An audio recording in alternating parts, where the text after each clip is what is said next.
কতটা হতবাগা হইলে মানুষ এই কাজ করে। বন্যার মানুষের কথা বললে টাকা উঠাইয়া নিজেরা ট্যুরে যাওয়ার প্ল্যান করে। আসলে তাদেরকে গালি দেওয়ার মতো কোনো ভাষা আমার জানা নাই। তাই নিজের দেশে ক্ষতি করার জন্য যদি নিজেরাই যথেষ্ট হই, তাহলে তো বাইরের মানুষের দরকার নেই। নিজেরে কখনো ক্ষমা করতে পারবেন না, যদি ওই সময়টা একদিন চলে যাবে। কারণ আজ না হোক কাল নিজের কর্মের ফল তো পাইতেই হবে। এই বন্যার পানি এক দুইবার না, এই বন্যার পানিতে বাংলাদেশের মানুষ প্রতি বছরই ক্ষতিগ্রস্ত হচ্ছে। এভাবে কত মানুষ যে পানিতে ডুবে মারা যাচ্ছে তার কোনো হিসাব নাই। মধ্যরাতে বাদ ছেড়ে তারা আনন্দ করে। আমাদের যে সময় পানির দরকার হয় সেই সময় পানি দেয় না। তাই আমাদের দেশের সরকারের কাছে একটাই দাবি, দেশের মানুষের সুরক্ষার জন্য এর বিকল্প পদ্ধতি তৈরি করা হোক। তা না হলে এভাবে আমাদের দেশের মানুষ প্রতি বছরে ক্ষতিগ্রস্ত হয়ে ডুবে মরতে হবে। তাই নেয়ত গুণেই বরকত। নেয়ত সঠিক থাকলে, ক্ষমতা না থাকলেও এগিয়ে যাওয়া যায়।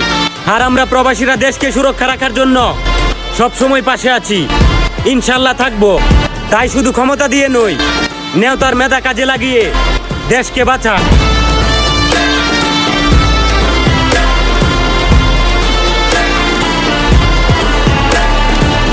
আসসালামু আলাইকুম রহমতুল্লাহ বরাকাতুহু। তো ভাই, যারা বন্যা আক্রান্ত মানুষগুলোর জন্য হাজার হাজার শুকনা খাবারের প্যাকেট তৈরি করে সেখানের উদ্দেশ্যে রওনা দিয়েছেন, তাদেরকে বলতে চাই, সেখানে কিন্তু পূর্ণবয়স্ক মানুষ ছাড়াও সদ্য জন্ম নেওয়া নবজাতক শিশুদের অভাব নেই। তো এখন আপনারাই আমারে বলেন, বড় মানুষের খাবার কি ছোট ছোট শিশুদেরকে খাওয়ানো সম্ভব? ভাই, বিপদের সময় মাথা ঠান্ডা রেখে ভাবনা চিন্তা করবেন। আর আমার এই ভিডিওটা যদি আপনি দেখে থাকেন আর আপনি যদি সেইখানকার একজন সাহায্যকারী হয়ে থাকেন, তাহলে অবশ্যই আপনার কাছে আমার বিশেষ অনুরোধ থাকবো যে সেইখানে যাওয়ার আগে মোমবাতি থেকে শুরু করে নবজাতকদের পোশাক সহ তাদের খাবার অবশ্যই নিয়ে যাবেন, যাতে এমনটা না হয় যে আল্লাহর রহমতে যে শিশুদেরকে নিজ হাতে উদ্ধার করছেন তাদেরকে খাওয়ানোর অভাবে মৃত্যুবরণ করতে হয়।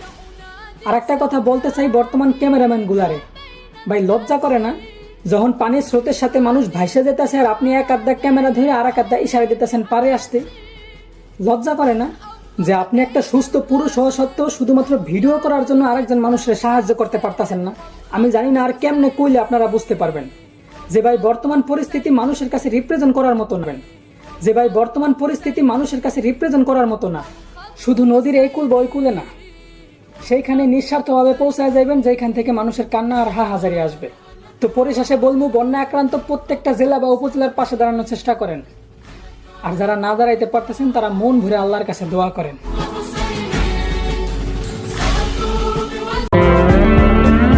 আমরা ওই দেশে বাস করি না যে দেশে 15-20 জন মিলে একটা নারীকে দর্শন করে।